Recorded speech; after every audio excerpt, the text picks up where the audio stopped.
আছে জানার না। একটা কথাই আমি এইটা বোঝানোর চেষ্টা করছি যে রসুল পাক সাল্লাল্লাহু আলাইহি ওয়াসাল্লামের যার উসিলায় আল্লাহ পাক এত নিয়ামত ধন দৌলত আমাদেরকে দান করেছেন, ওনার কোন সময় ওনার কোন ক্ষেত্র বিশেষে কোন ধরনের বেয়াদবি করা যাবে না। অনেক মোল্লা মুন্সি বলে বসে থাকে রসুলের বিবি এমন করছে, নামাজ পড়ে না, বলে না অনেকে। আল্লাহ পাক এগুলা থেকে আমাদেরকে হেফাজত করুন। যারা রসুলের বিবিকে নিয়ে রসুলকে আমার মতো আপনার মতো তুলনা দেয়, এইটা মনে রাখবেন যে রসুল দুনিয়াতে আসার আগে আম্মা জানের গর্ভের মধ্যে ছিল। আমার রসুল পাক সাল্লাল্লাহু আলাইহি ওয়াসাল্লাম গর্ভে আসার পর আম্মা জান যখন হেঁটে যেতেন, ওনার শরীরের খুশবুতে সারাটা রাস্তা সুগন্ধি হয়েছে।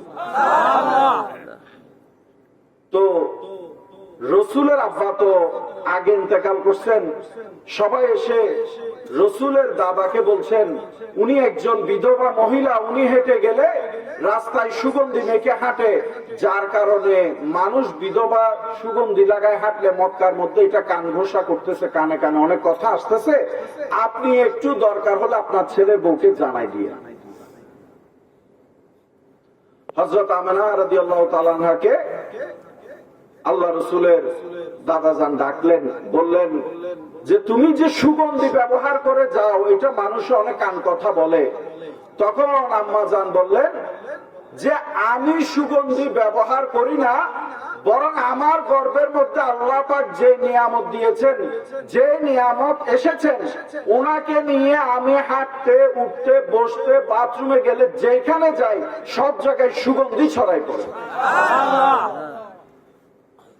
তাহলে এটা কি আমার মতো আপনার মতো বলা যাবে? এটা অমুকের মতো বলা যাবে না।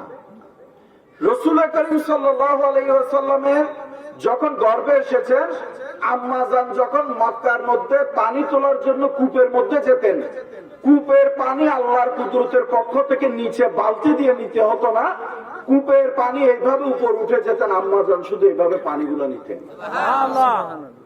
আল্লাহ পাক গর্ভে যখন এসেছেন তখন থেকে আমার রসুলের জন্য নয়, আমার রসুল দুনিয়া সৃষ্টি হওয়ার আগে থেকে বানিয়ে রেখেছেন, তখন থেকে আল্লাহ খেয়াল রাখেন। কেউ কি কোনো কিছু করতে পারবে তাইলে?